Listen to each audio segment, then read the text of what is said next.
আলো বলে অন্ধকার তুই বড় কালো। অন্ধকার বলে ভাই তাই তুমি আলো।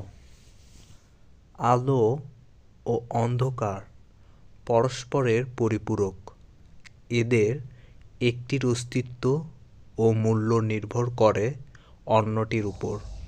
অন্ধকার আছে বলেই আলোর এত মূল্য, এত উজ্জ্বল্য।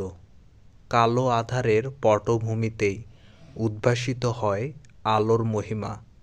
আলো ও আঁধারের যুগল অস্তিত্ব প্রকৃতি ও জীবনের বৈশিষ্ট্যকেই তুলে ধরে।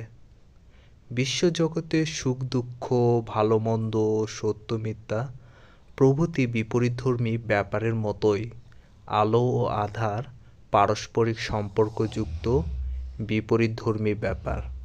এদের একটি ছাড়া অন্যটির অস্তিত্ব নিরর্থক ও তাৎপর্যহীন হয়ে পড়ে।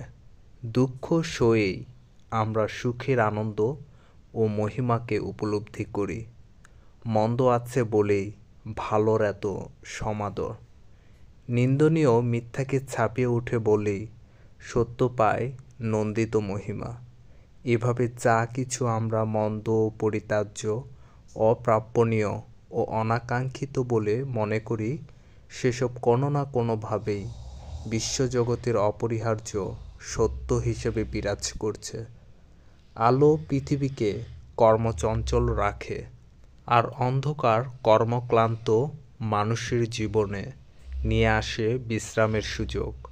তাই অন্ধকারকে কালো বলে যে কেউ নিন্দা করুক, তাকে নিন্দা করার কোনো অধিকার আলোর নেই।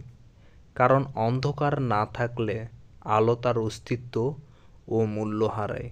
অন্ধকারের পটভূমিতেই আলো হয়ে ওঠে সত্য, পায় উজ্জ্বল মহিমা। আলো ও অন্ধকার এই দুই বিপরীতের ঐক্য ও অস্তিত্ব মানব জীবনের অপরিহার্য বাস্তবতা।